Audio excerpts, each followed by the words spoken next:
Vamos falar de metodologias ágeis. Agile, como disciplina, na prática, falhou. Tem falhado. O que a gente vai discutir aqui é, primeiro, o que é Agile, o que deu certo, o que deu errado, e se Agile precisa ser destruído, reformado ou, de repente, ser redescoberto. Vamos tentar ter uma discussão aqui sobre o que Agile é pra ser e o que na prática acontece nas empresas, e se isso é bom ou se é ruim, né? Pode ser que seja bom. Vou só te falar antes, por um breve momento, do patrocínio de hoje, que é a Abacus AI. Você já deve estar cansado de me ouvir falar da Abacus, né? Mas é o seguinte, eles te dão acesso aqui a todas as IAs por um preço menor do que pagar elas individualmente, né? Por apenas $10 aqui você tem todos os modelos de LLM, todos relevantes pelo menos. Pode mandar eles fazer PowerPoint, código, imagem, enfim, 1 milhão de coisas. Mas você tem muito mais feature também, né? Hoje eu quero dar um pouco mais de ênfase nas outras. Uma delas é o Deep Agent, e isso que você tá vendo aqui é um código que ele gerou pra mim com um único prompt. Eu pedi pra ele criar um MVP de um software de RH, pra eu conseguir gerir as férias aqui dos funcionários, né? Então eu, no caso, loguei como um funcionário, eu posso pedir time off aqui, né? Selecionar qual tipo de férias que eu tenho e tal. E isso aqui saiu tudo com um prompt. Não é, sei lá, um código fake, código já pronto,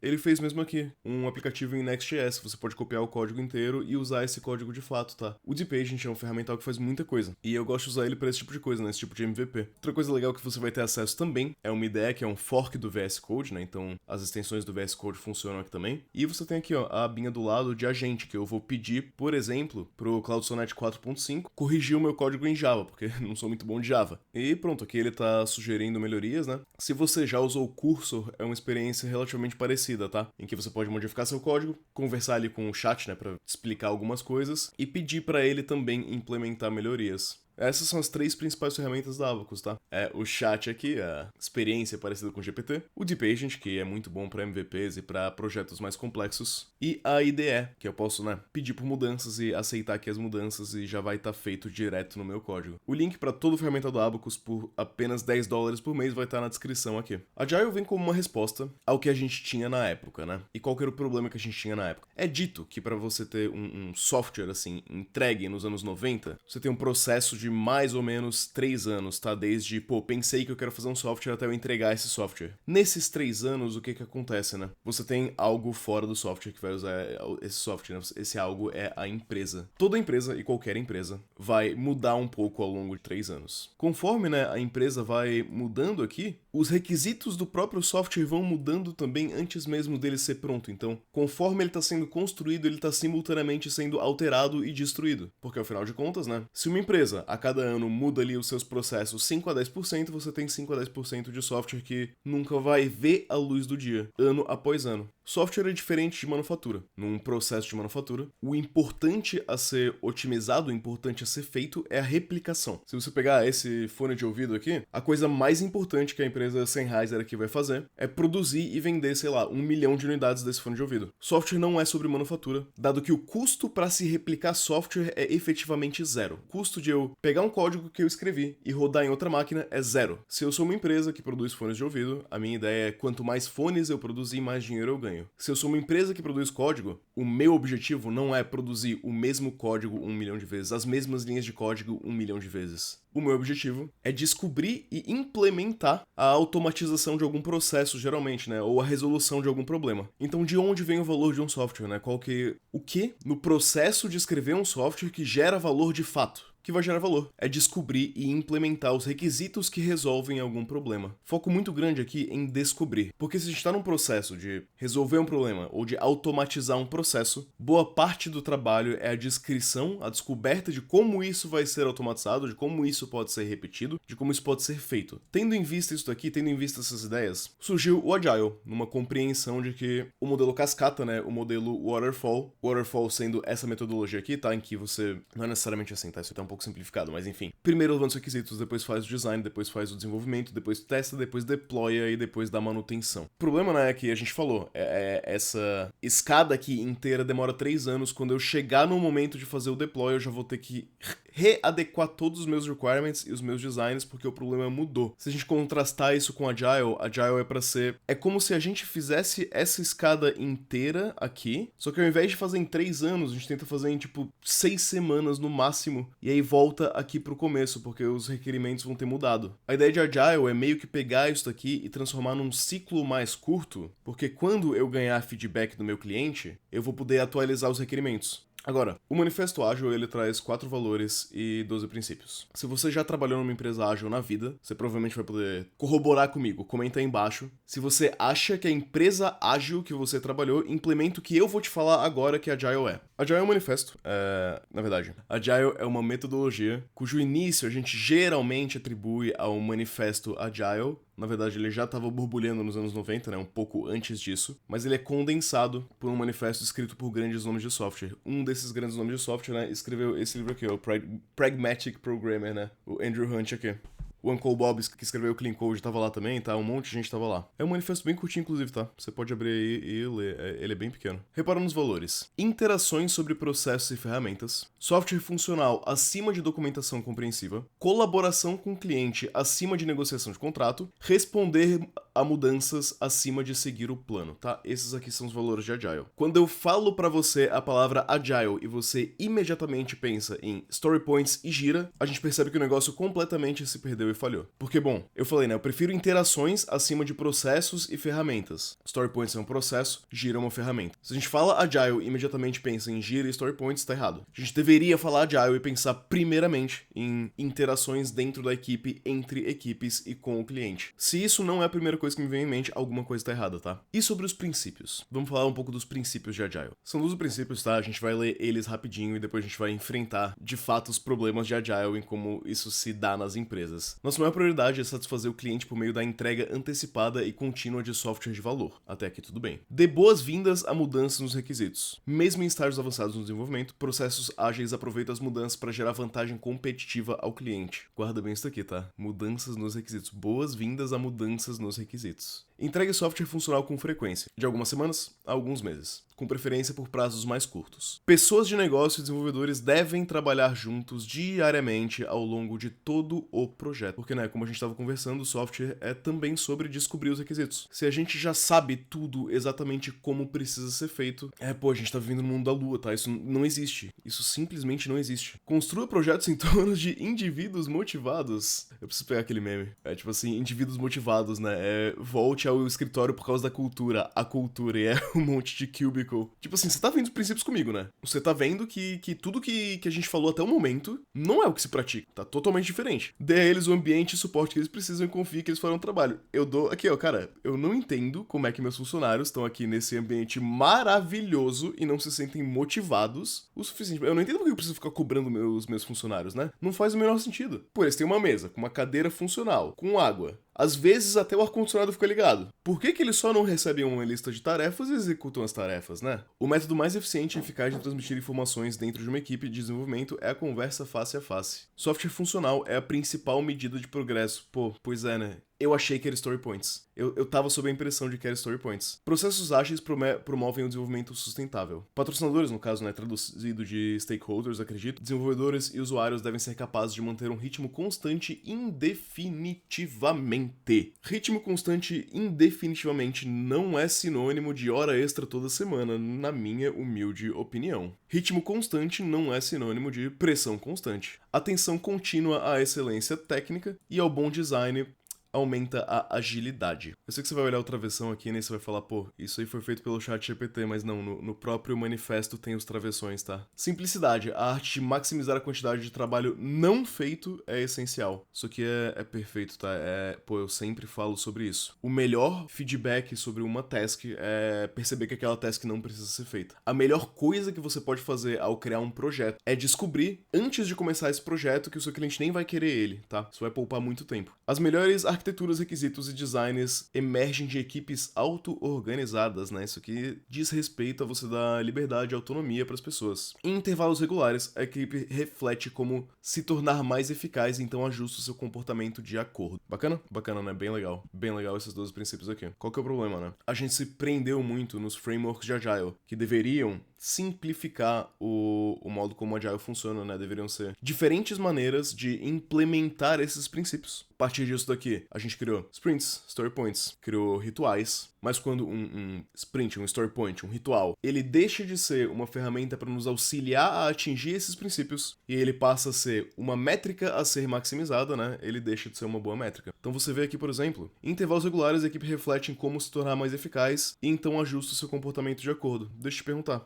alguma vez na sua vida você já mencionou algo em uma retro que poderia ter sido feita de maneira melhor, e nas sprints seguintes essa coisa foi de fato feita de maneira melhor? Ou então o que aconteceu foi o seguinte: vocês separaram uma hora pra retro, reclamaram de um monte de coisa, pensando, pô, a gente pode melhorar isso dessa forma, fazer isso aqui diferente, da próxima vez a gente vai testar dessa maneira, e aí chegou na semana seguinte você percebeu que a quantidade de tasks que você tinha não te dava tempo o suficiente pra implementar as melhorias no processo da empresa que foi pensado. Porque comigo era geralmente isso que acontecia, tá? Na retro era dito, pô, de repente se a gente tivesse alinhado isso aqui melhor com o cliente, se a gente tivesse feito um pair programming aqui, esse bug talvez não teria acontecido, se eu tivesse envolvido mais o pessoal de design aqui, tivesse tido um pouco mais de colaboração, essas coisas não teriam acontecido. Isso era dito na retro, na semana seguinte tudo se repetia. A daily, né, que deveria servir pra gente desbloquear as pessoas. O objetivo de uma daily é que ela, de fato, resulte em alguma mudança de ação. Se você tem uma daily, que é um status update, e o que acontece nas empresas é que você tem ali 15 minutos pra fazer o stand-up, pra conversar com as pessoas, e as pessoas falam da maneira mais rápida possível o que elas fizeram, o que elas precisam de ajuda, o que elas estão bloqueadas, e isso não resulta em absolutamente nada, a gente não precisa de uma daily.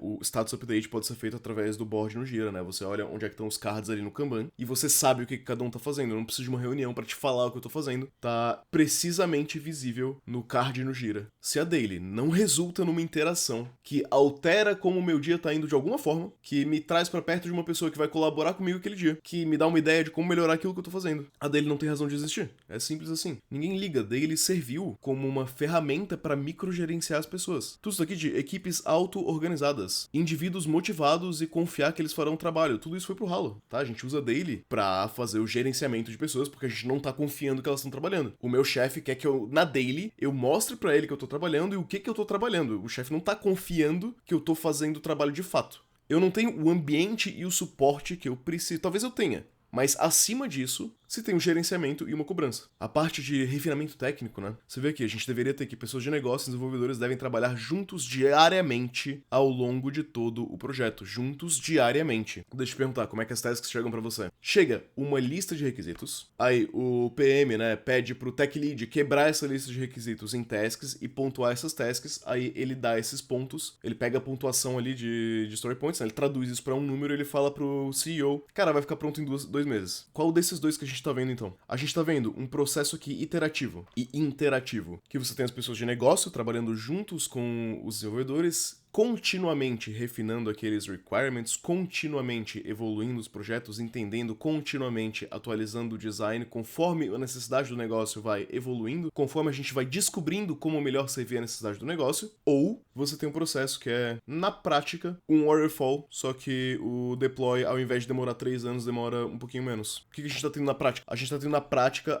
a ideia, o conceito não mudou, de que os requirements vêm prontos e a partir de requirements prontos, a gente não descobre mais nada. Os requerimentos são conhecidos, a partir de requerimentos conhecidos, a gente faz um design inalterado, a gente desenvolve um software que vai resolver o problema, a gente testa, a gente entrega esse software e acabou. A gente está partindo desse pressuposto ao invés de um pressuposto de descoberta. A gente não está dando boas-vindas a mudanças nos requisitos. A gente nem quer que eles mudem. Não existe margem para mudança a não ser que seja algo extremamente crucial, tá? Não existe autonomia na equipe. Se eu faço um design, eu aprovo o design e durante a construção daquele design, o engenheiro de UX pensou, pô, não vai ficar legal, né? Não vai funcionar da maneira que a gente estava pensando, não vai entregar tanto valor pro cliente. Ele não tem a liberdade de voltar atrás, geralmente. Por que ele não tem liberdade de voltar atrás? Porque, cara, não tem uma comunicação, né, com a pessoa de negócios. O engenheiro de UX recebeu a task, ele tem, de repente, um design pronto. Ele não tem a autonomia pra envolver de novo o designer, de novo a pessoa de negócios e, de repente, de novo até o cliente, pra falar, cara, da maneira que a gente desenhou o software, esse requerimento aqui, esse requisito aqui, esse design aqui que foi aprovado não vai ficar legal, não vai ficar bom. Gente, vocês me falam, tá? Se eu sou um maluco aqui, por favor, pode ser que eu esteja doido, tá? Você pode me avisar se eu tô doido. Mas pra mim, ao ler sobre Agile, me parece que o objetivo é integração contínua, feedbacks rápidos, uma sensibilidade gigantesca pra mudança de requisito e uma equipe motivada. Não é isso que acontece. Então, né, por que a Agile falhou? Falhou por causa do começo aqui, cara. Interações sobre processos e ferramentas. A gente esqueceu que, cara, na minha opinião, Agile é cultura da empresa. É implementado através da cultura da empresa. Acima de tudo, Agile parte do pressuposto em que a gente vai envolver as pessoas juntas, né, e motivadas para um objetivo, elas vão ter bastante interação e elas vão continuamente colaborar para entregar software de valor. Por que falhou então, né? Por que a gente não conseguiu isso aqui? A gente efetivamente não conseguiu, tá? Isso aqui não existe. Isso aqui que eu tô te mostrando do Manifesto Agile não acontece. Não acontece no mundo real. Pô, você me fala, novamente, você me fala se eu tô maluco, mas nenhuma das empresas que eu trabalhei isso aqui de fato acontecia. Mentira. Em uma empresa aconteceu, tá? Em uma empresa. Mas por que a Agile falhou então? Que a gente tem a expressão em inglês, né? É the forest for the trees. Eu confundi a floresta com as árvores. Eu confundi o objetivo de interação aqui, de colaboração, de entregar software de valor para um teatro. A Agile virou uma checklist, virou um teatro. Virou um teatro de sprint de 2 semanas, virou um teatro de story points, virou um teatro de daily, de retro, de review, de backlog. Me fala o seguinte, sobre isso aqui, ó. Dê boas-vindas a mudanças nos requisitos. Quando que surgiu algo que teoricamente seria uma prioridade muito alta, só que a sua equipe de repente não conseguiu fazer esse algo que seria uma prioridade muito alta, porque você já tinha tasks o suficiente para essa sprint, para a próxima sprint e para a sprint seguinte. E todas elas eram urgentes e todas elas eram prioridades. Quando que houve tempo para ter atenção contínua à excelência técnica? De novo, a gente tá entendendo que... A gente tá achando que a gente tá no chão de fábrica. A gente tá achando que a métrica é linhas de código. A gente tá achando que quanto mais tasks a gente fizer, maior é a produtividade, maior é o valor gerado pro cliente. O valor gerado pro cliente não é mais software. O valor gerado pro cliente não é mais código. O que gera valor pro cliente é a descoberta precisa do que vai atender o requisito que ele quer. Ele nem sabe qual é o requisito que ele quer. Então, né, para começo de conversa, a gente precisa descobrir isso aí. Se eu resolvo 300 milhões de story points num mês, isso não gera dinheiro pro cliente, eu trabalhei em vão. Eu cavei um buraco para tapar ele depois. Isso aqui, né, tudo isso que a melhor teoria que eu tenho é que a gestão gosta disso, porque é bom você gerir com números, tá? Quando você trabalha com gestão, números são bons. Você quer ver, pô, quem é que tá performando bem, quem é que tá performando mal. Você quer otimizar os processos da empresa, transformar a empresa em mais eficiente, né? O Toyotismo ensina isso aí pra gente. A gente quer, de fato, melhorar a nossa eficiência. E aí a gente olha pra essas métricas e a gente pensa, pô, antes eu tinha 30 story points, agora eu tenho 40 story points. A gente tá produzindo mais. Certo? É muito atrativo, é muito fácil eu olhar pra essas métricas, é muito fácil eu olhar pra esse teatro aqui de Agile e pensar, pô, meus funcionários todo dia eles estão relatando o que eles estão fazendo, todo dia a gente tem visibilidade do que todo mundo tá fazendo. A gente tem pontos das tasks, esses pontos das tasks são refletidos em código pro cliente. Parece que tá tudo certo, né? Mas é uma obsessão em cima de modelo de fábrica. É uma obsessão em cima de quantos fones de ouvido foram produzidos. Mês passado a gente produziu 100 mil fones de ouvido, nesse mês a gente produziu 110 mil fones de ouvido, pô, tamo indo muito bem. Software não é manufatura, software não é fábrica. Aqui é trabalho intelectual, e trabalho intelectual não funciona assim, tá? Isso daqui, a gente tá removido do que é pra ser agile.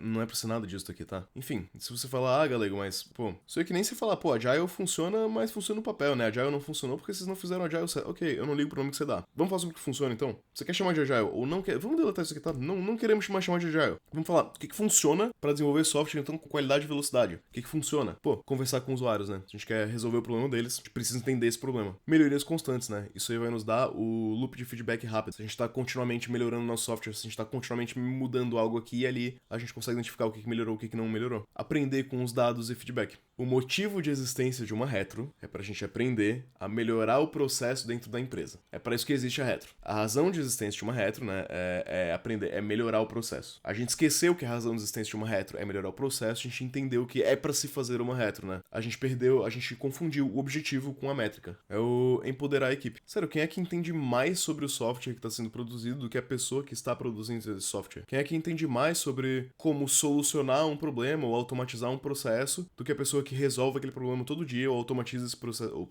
ou executa esse processo todo dia? Não tem jeito. Pra que você quer um engenheiro se não é fazer engenharia? E trazer o foco pro software e não pra velocidade. Por quê, né? Porque como é que você mede velocidade? Se você pensar, por exemplo, o algoritmo de quicksort, tá? Imagina que você tá desenvolvendo ali, que você é a pessoa que desenvolveu o algoritmo de quicksort. São umas 11 linhas de código, talvez, dependendo da linguagem. Se demorar 1 mês, 2 meses, 10 meses, 1 ano pra desenvolver o algoritmo de quicksort pela primeira vez, como é que você mede essa velocidade? É difícil, né? Qual que é a métrica para se o meu software está evoluindo numa velocidade boa? Não é story points. Eu não sei qual que é a métrica, mas não é story points. Tipo assim, a verdadeira métrica, né? Ela é quase que impossível de quantificar, porque a verdadeira métrica é valor econômico. É o que você vai gerar pro seu cliente ou para você, tá? A verdadeira métrica é dinheiro. Então, se você ficou 10 anos fazendo um monte de código que fez, foi pro lixo, foi pro lixo, em algum momento você chegou num código que, sei lá, algum momento você chegou numa suite de software que virou a Stripe. Meus parabéns, tá tudo certo. Você resolveu o problema. Enfim, né? Agile é pra ser isso aqui, tá? Pra mim, é pra ser isso aqui. A gente pode falar mais umas coisinhas aqui, tá? Tipo assim, entrega contínua é algo que eu valorizo muito. Comunicação assim, que quando você não precisa, de fato, interromper as pessoas, tá? Sério, status update não precisa ser síncrono. Simplesmente não precisa. Existem coisas, né? Por exemplo, eu gosto que o refinamento de features pra tasks, né? O refinamento técnico ali, seja síncrono. Seja síncrono ali junto com a pessoa que entende negócios e você entende a solução, né? Enfim, aí sai algo que funciona. Eu gosto até que o design de interfaces, de front-ends ali, de coisas que o usuário vai ver, não necessariamente precisa ser 100% síncrono, mas precisa ter um loop de feedback relativamente rápido, um vai e vem ali frequente. Problemas ou apostas, não backlog. Backlog é uma wishlist, é uma lista de desejos que você pensa, pô, cara, se vier um gênio da lâmpada e ele me der 1 milhão de desejos, eu tenho aqui todos que eu quero. A gente, novamente, né, a gente tá confundindo as coisas. Primeiro o problema que existe que a gente vai solucionar, que depois ele vira uma task. Se essa task cai no backlog, é porque de repente esse problema não tem uma prioridade muito grande, né? É prioridade, a priori, primeiro. Se ele não é a primeira coisa que a gente tá fazendo, ele não, por definição, ele não é prioridade. Enfim, a melhor resposta que eu consigo te dar, e, pô, o vídeo, né, a Agile falhou porque, você sabe, vocês clicam muito mais, né, se o vídeo for assim, né? Mas, cara, falhou porque a gente esqueceu da primeira linha aqui, tá? Esqueceu da primeira linha. A gente achou que a Agile era uma ferramenta. E eu acho que não é. Eu acho que são princípios culturais de uma empresa. E para que a Agile funcione, ele funciona através da cultura da empresa. Não é através de forçar processo ou ferramenta ou seguir framework ou qualquer coisa. Não é o modelo Spotify, o modelo sei lá o quê. Agile é para ser cultural. A empresa tem uma cultura ágil ou ela tem uma cultura mais de manufatura, né? Não vai ser story points que vão tornar a empresa ágil, tá? A Agile falhou porque a gente interpretou que era uma ferramenta para se, sei lá, mensurar a produtividade ou qualquer coisa do tipo. Mas enfim, o lado bom disso daqui é que é muito potencial perdido. E como tem muito problema, né? Qualquer coisa que você fizer vai melhorar.